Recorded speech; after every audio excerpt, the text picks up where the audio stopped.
سیدنا ابو ہریرہ رضی اللہ عنہ سے روایت ہے کہ نبی کریم صلی اللہ علیہ وآلہ وسلم نے فرمایا، ہمارا رب تبارک و تعالی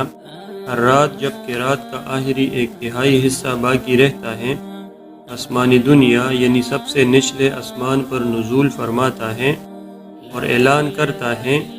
اے کوئی مجھ سے دعا کرنے والا کہ میں اس کی دعا قبول کروں، کوئی مجھ سے مانگنے والا ہے کہ میں اسے دوں، کوئی مجھ سے بخشش طلب کرنے والا ہے کہ میں اس کو بخش دوں۔ فرض نمازوں کی اذان کے وقت اور اذان و اقامت کے بیچ میں وضو کے بعد جب نبی کریم صلی اللہ علیہ وآلہ وسلم سے منقول دعاؤں کے ذریعے مانگیں، دوران نماز سجدے کی حالت میں، کیونکہ حدیث میں ہے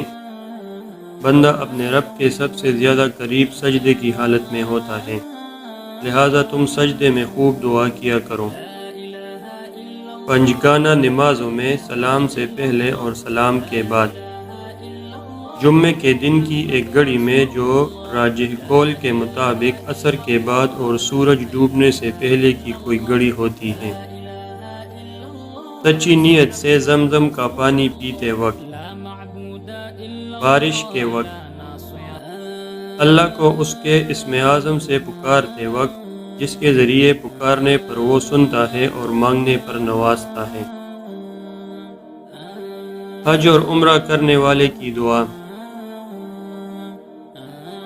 حج کے دنوں میں جمرہ ثغرہ اور جمرہ وسطیٰ پر کنکری مارنے کے بعد، طواف کے وقت صفا و مروہ پہاڑیوں پر اور ان کے بیچ سعی کے دوران، عرفہ کے دن عرفہ کے میدان میں کی جانے والی دعا، مسافر کی دعا، روزہ دار کی دعا جب تک وہ افطار نہیں کر لیتا، نیز جو دعا افطار کے وقت کی جائے، پریشان حال کی دعا، صالح اولاد کی دعا جو والدین کے حق میں کی گئی ہو، دعا کے آداب اور قبولیت کے اسباب، اخلاص یعنی صرف اللہ سے مانگنا اور اس کے سوا کسی اور کی جانب نظر اٹھا کر بھی نہ دیکھنا، سب سے پہلے اللہ کی حمد و ثنا کرنا اور اس کے بعد نبی کریم صلی اللہ علیہ وآلہ وسلم پر درود بھیجنا،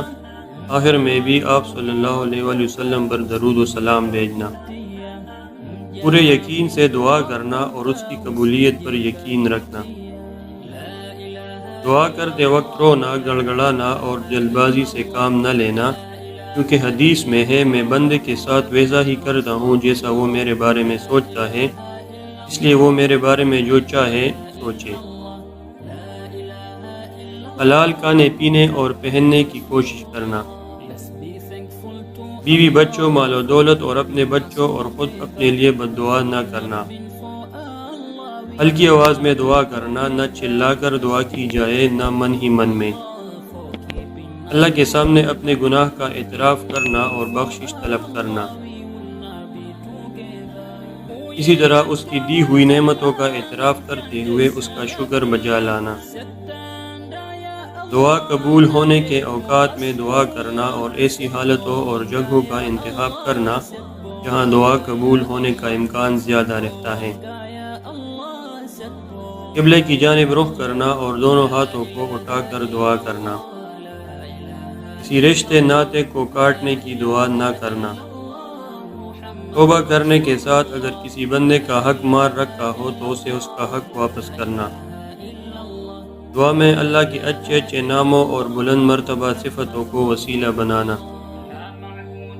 نبی کریم صلی اللہ علیہ وآلہ وسلم سے منقول دعاؤں کے ذریعے دعا مانگنے کی کوشش کرنا، اللہ سے ہر چھوٹی بڑی چیز مانگنا، کیونکہ وہیں سب سے جامع دعائیں ہیں۔ دعا کی فضیلت، آداب اور مستحب اوقات۔ دعا بندے کو اپنے رب سے قریب کرنے والی ایک اہم چیز ہونے کے ساتھ ہی یہ اس بات کی دلیل بھی ہے کہ بندہ اپنے رب کے آگے جھکے اور اس کے سامنے اپنی کمزوری، فقیری اور لاچاری کو رکھنا پسند کرتا ہے۔ یہی وجہ ہے کہ اللہ نے دعا نہ کرنے والے کو اپنے اس فرمان میں گھمنڈی سے متصف کیا ہے، فرمایا اور تمہارے رب کا فرمان صادر ہو چکا ہے کہ مجھ سے دعا کرو میں تمہاری دعاؤں کو قبول کروں گا۔ یقین مانو جو لوگ میری عبادت سے خودسری کرتے ہیں وہ ابھی ابھی ذلیل ہو کر جہنم میں پہنچ جائیں گے۔ اور نبی کریم صلی اللہ علیہ وآلہ وسلم نے کا فرمان ہے کہ دعا ہی عبادت ہے۔